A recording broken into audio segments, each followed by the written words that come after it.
9-year-old girl tries to sell her late father's guitar for $100. Then Ozzy Osbourne showed up. The sun over Hollywood Boulevard was a hard, white coin. It pressed down on asphalt and concrete, turning the air into thin glass. On the Walk of Fame, the stars gleamed as if trying to pretend this was still a place where wishes came true. Before we continue, tell us where you're watching from. If this moves you even a little, tap like. Share it with someone who needs hope today. And subscribe to Voices of Darkness. Here, even the darkest nights lead to a sunrise. Across from the Chinese theater, beside a brass star that belonged to a woman who once lit up the world with her smile, a 9-year-old girl sat cross-legged on a square of tired browning grass. Her pink t-shirt had faded into the kind of pale you get from too many laundromats and not enough quarters. Her shorts were a washed-out blue. The sneakers on her feet had been white once. Now they were the gray of a rain cloud that never quite reaches the city. Beside her lay an old Yamaha acoustic guitar, the wood honeyed with years and small, loving scratches. Balanced on her knees was a piece of cardboard with block letters in a child's steady hand. For sale.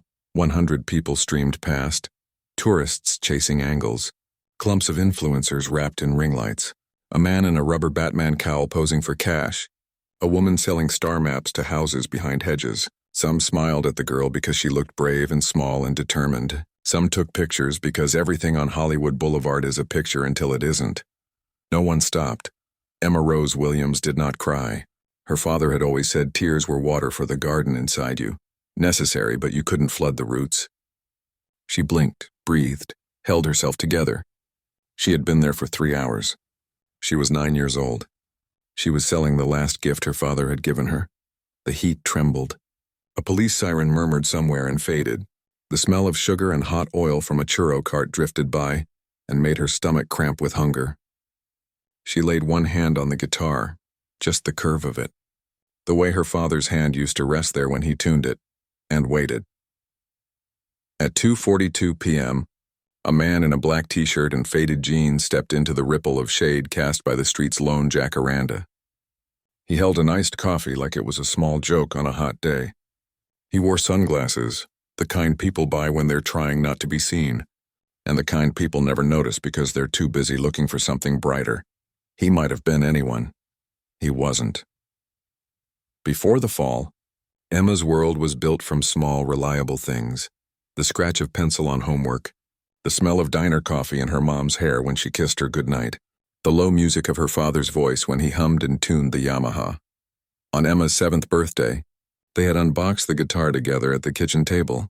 Her father's big hands, work rough and careful, had turned it over like it was a puzzle and a treasure at once. He'd taught her G first, then C, then D. Her fingers had hurt. She'd cried and hid her face, and he'd said, "Pain is the door the music walks through, Em. We just keep the door open." They played You Are My Sunshine until the song wasn't just a melody. It was a place. He laughed when she missed the chord and frowned like a storm when she nailed it. He believed in rhythm like other men believed in clocks. And then one morning a scaffold slipped and 3 men fell. There were phone calls. There were phrases that sounded like apologies but were really absolutions for people who signed checks. There was a quiet after the funeral that roared. Bills multiplied.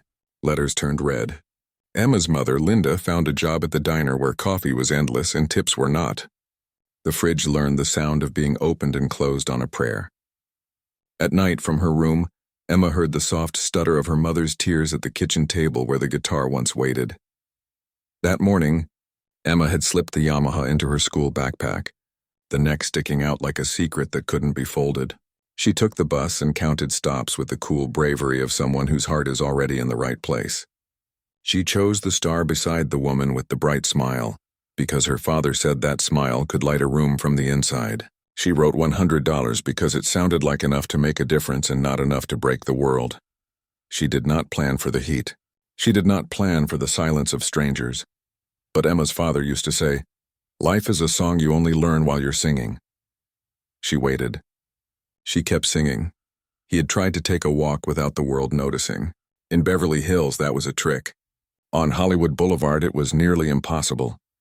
But old musicians have their own kind of invisibility, the kind that comes from being in 1,000 photos and still being able to slip between them like a shadow. He had been thinking about years. that slid past like records on a shelf, Black Sabbath and MTV and The Quiet Piece of Home. He'd carved out with his wife in a town that eats homes for breakfast. He thought about the days when the body keeps the receipts for the life you lived. He thought about the nights when he wished he could go back and rescue a younger version of himself from the noise and the neon and the aching need to be seen. Then he saw her. There was a stubbornness on the girl's face he recognized. The cardboard, the guitar. Not a pawn shop leftover, not a tourist prop. The strings were new. Someone had loved it. He felt the tug in his chest that had nothing to do with music and everything to do with the first time he'd watched his mother count coins and decide between bread and bus fare. He stepped into the shade beside the jacaranda and felt the heat lift its hand from the back of his neck. He went to her the way a melody turns a corner. "All right there, love," he said. Birmingham tucked in the corners of the vowels. "What's all this then? You selling this guitar?" Emma stood at once, relief flashing like a match in her eyes. "Yes, sir," she said, and her voice was bright and thin. "It's a really good guitar. My dad taught me on it. It's only $100. He crouched and ran 2 fingers across the strings, just enough to hear the promise in them, not enough to claim anything. He looked up. The heat was a halo on the edges of her hair. "Why you selling it, sweetheart?" His voice came softer than he expected. "Looks like somebody loved this thing. My mom needs help with the bills." Emma's chin wobbled, steadied. "My dad died last year. She works really hard, but it's not enough. There's a kind of silence that isn't empty at all.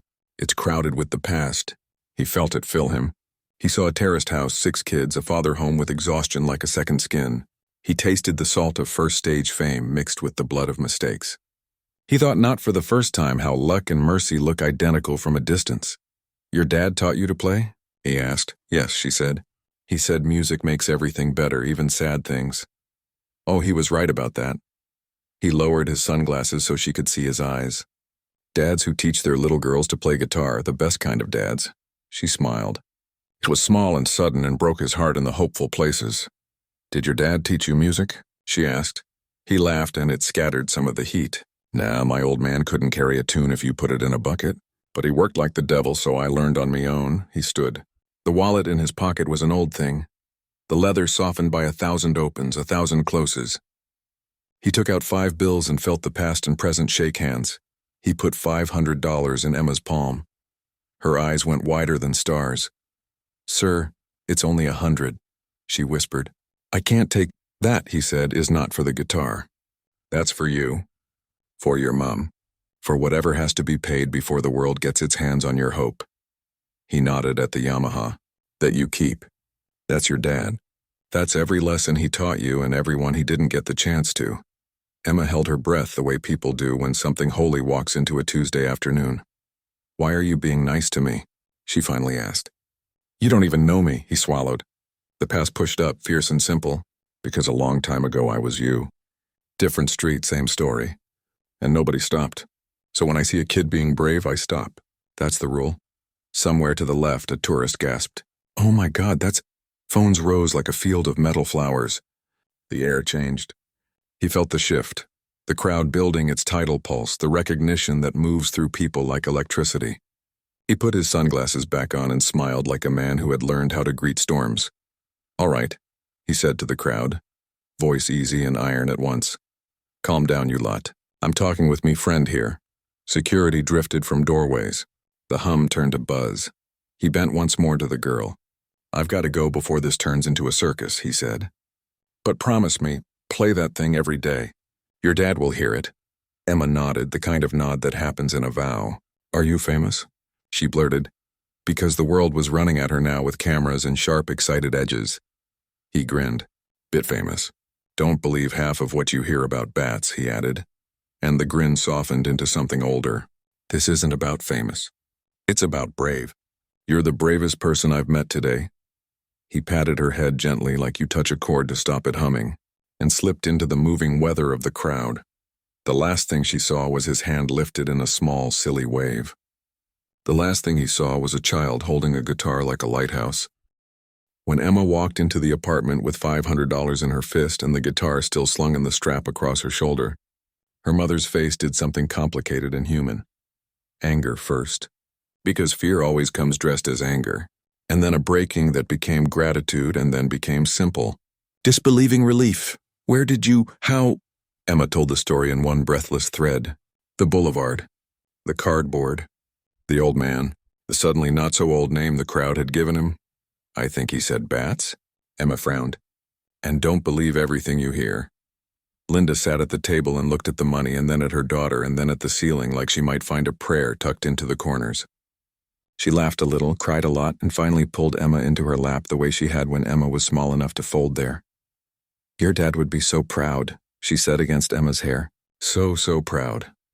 That night, the guitar came out of its soft case like a bird that had been quiet for winter. Emma's fingers remembered more than she thought they would. The first chords were stiff, then less so. The song came back like an old friend knocking on the door with pizza. You are my sunshine, my only sunshine. In the living room light, Linda closed her eyes and let the song stand up between them like a third person in the room. The video lived in a phone for 3 hours before it leapt into the world. The person who had recorded it thought, this is the kind of thing people should see instead of whatever it is we've all been seeing. They posted it with no filter and a caption that said only, Hollywood Boulevard, today. It spread the way fire does when you give it dry wood and good wind. 15 million views in 3 days. People argued in the comments about whether kindness is owed or optional. People wrote about fathers who taught them to hold guitars and wrenches and steering wheels. Musicians shared it with a simple line. This is why we start. Skeptics scrolled, stopped, watched in full, and felt the quiet company of their softer selves. Someone set up a fundraiser. $5,000 in a day, 15 by the second, 30 in a week. The lights in the Williams apartment stopped threatening to leave. The landlord, who had learned to say policy like it was a shield, learned to say take your time like it was a bridge. Linda answered 3 reporters and turned down 20. He didn't do it for press, she said. Please don't make it smaller by turning it into news. Somewhere on a shaded patio where hummingbirds practiced joy, a woman with sharp wit and a lion's patience called a number from a piece of paper. Linda, she said when the line clicked. Hi, love. Sharon here. He didn't tell me for days, ridiculous man, but I saw the video. Would you and Emma come by the house this Saturday?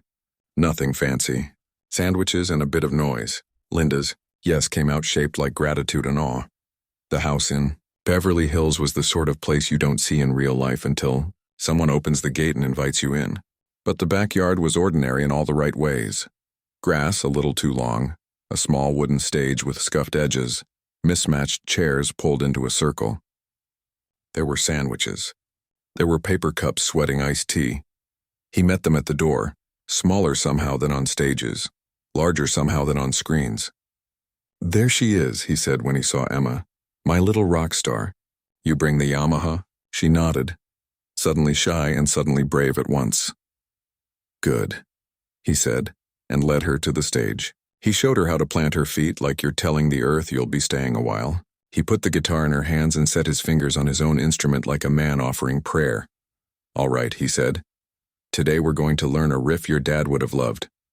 He smiled. It's called Iron Man. Her fingers fumbled, then found the metal in the music.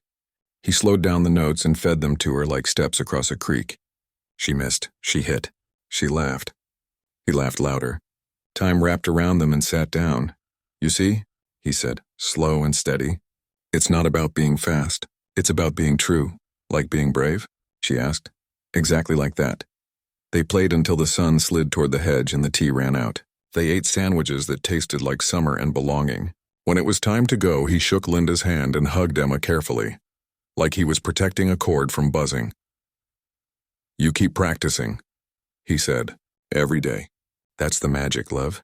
Not the stage. The practice. Emma nodded so hard her hair made a circle of agreement around her face. He waved them away like he was shooing birds to the sky. 2 weeks later, a lawyer called. Papers were signed quietly without speeches. Money was set aside where interest would grow like patient ivy, $50,000, for lessons. For whatever the future asked for that the past would not provide. No press release, no photos. Real kindness is a backstage thing. Linda cried in the kitchen until the windows blurred.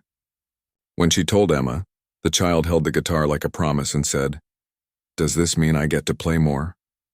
It means, Linda said, you get to become whoever you already are. Every school auditorium looks the same when the lights are on and the microphones are turned up too loud. Metal chairs, curtains that were once red, a floor that holds the ghosts of 20 years of recitals. Emma stepped onto that stage with knees that had just learned how to stop shaking. She wore a dress that used to belong to a cousin and a hairband that tried its best. Her fingers had calluses now, small badges you only get from repetition and refusal. She could have chosen the riff. She could have chosen something impressive. She chose her father instead. "You Are My Sunshine" drifted into the first rows and then farther back, each chord a small truth. At the second chorus, her voice stopped trembling. By the third, she was singing for a man who had never seen this room and for a man who had let her keep the guitar that connected them. The applause had the sound of people remembering something soft they had said, down and lost. Later at home, Linda showed Emma a screen. "Look," she said. He saw. A comment, verified blue and ordinary in its font. "This little rock star is going to change the world one day. I knew it the moment I met her. Keep playing, Emma. Your dad's watching and he's so proud." Oh, Emma read it twice and then put her hand flat on the guitar like she was feeling for a heartbeat. She didn't cry. She smiled the way sunlight does when it finds the corner of a room. Years will pass. They always do. Emma will grow taller and then steadier. She will write a song with a chorus that lands like a homecoming. She'll play it in a room above a coffee shop and then in a room with real lights. There will be days when the world's loudness tries to convince her that kindness is a costume. On those days, she will take out the Yamaha and play something that reminds her who she is. Somewhere, on a quiet morning, an older man will lift a guitar from its stand and test the tuning with a hand that has forgotten some things and remembered others. He will think of a girl on a boulevard with a cardboard sign and eyes that held the line between breakable and unbroken. He will hear, once again, the sound of a future landing safely. And you, watching this, listening to this, letting it turn something in your chest. You'll carry a small rule into your afternoon. When you see bravery, stop. When you see need, help. When you see music, listen. Because sometimes angels don't wear wings. Sometimes they wear sunglasses and walk Hollywood Boulevard. Sometimes a $100 guitar is worth more than all the money in the world. And sometimes a moment lasts long enough to change 15 million hearts and one small life most of all. If this story found you at the right time, don't keep it. Like the video, share it with someone who needs a reason to believe again. And subscribe to Voices of Darkness here. We don't pretend the night isn't real. We just refuse to forget that the sun is always on its way.